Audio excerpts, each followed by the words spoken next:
മോൻസൺ മാവുങ്കലിൽ നിന്ന് പോലീസ് ഉദ്യോഗസ്ഥൻ പണം വാങ്ങിയെന്ന് സ്ഥിരീകരിച്ച ആഭ്യന്തര വകുപ്പ്. സർക്കിൾ ഇൻസ്പെക്ടറായിരുന്ന അനന്തലാൽ 1 ലക്ഷം രൂപ ബാങ്ക് അക്കൗണ്ടിൽ വാങ്ങിയെന്നാണ് കണ്ടെത്തൽ. വകുപ്പ് തല അന്വേഷണത്തിൽ ഉദ്യോഗസ്ഥനെതിരെ സംസ്ഥാന പോലീസ് മേധാവി സ്വീകരിച്ച അച്ചടക്ക നടപടി ശരിയെന്നാണ് ആഭ്യന്തര വകുപ്പിന്റെ വിലയിരുത്തൽ. സാമ്പത്തിക തട്ടിപ്പ് കേസിലെ പ്രതിയായ മോൻസൺ മാവുങ്കലിൽ നിന്ന് 5 വർഷം മുമ്പാണ് കൊച്ചി മെട്രോ പോലീസ് സ്റ്റേഷനിൽ സർക്കിൾ ഇൻസ്പെക്ടറായിരുന്ന അനന്തലാൽ 1 ലക്ഷം രൂപ ബാങ്ക് അക്കൗണ്ടിൽ വാങ്ങുന്നത്.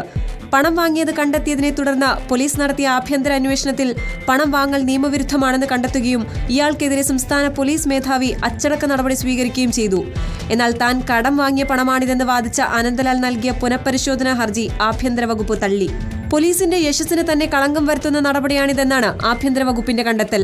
മോൻസൺ മാവുങ്കലിന്റെ വീടിരിക്കുന്ന പരിധിയിലുള്ള പോലീസ് സ്റ്റേഷനിൽ അനന്തലാൽ ഇതേവരെ ജോലി ചെയ്തിട്ടില്ല. പക്ഷേ നിരന്തര സാമ്പത്തിക കുറ്റകൃത്യം നടത്തുന്ന ഒരു വ്യക്തി ഒരു പോലീസ് ഉദ്യോഗസ്ഥന് ഇത്രയധികം പണം നൽകുന്നത് അദ്ദേഹത്തിന്റെ ഔദ്യോഗിക പദവി കണ്ടുകൊണ്ടായിരിക്കുമെന്ന നിഗമനത്തിലാണ് ആഭ്യന്തര വകുപ്പ്. പോലീസ് ഉദ്യോഗസ്ഥനെ സ്വാധീനിക്കാൻ ശേഷിയുള്ള സ്വകാര്യ വ്യക്തിയിൽ നിന്ന് പണം വാങ്ങിയത് നീതി നിർവഹണത്തിന് തടസ്സമാകുന്നതാണെന്നും കണ്ടെത്തിയിട്ടുണ്ട്. ഇതോടെ അനന്തലാലിന്റെ 3 വർഷത്തെ ശമ്പള വർധനവ് തടഞ്ഞുകൊണ്ടുള്ള അച്ചടക്ക നടപടി നിലനിൽക്കും. റിപ്പോർട്ടർ, തിരുവനന്തപുരം.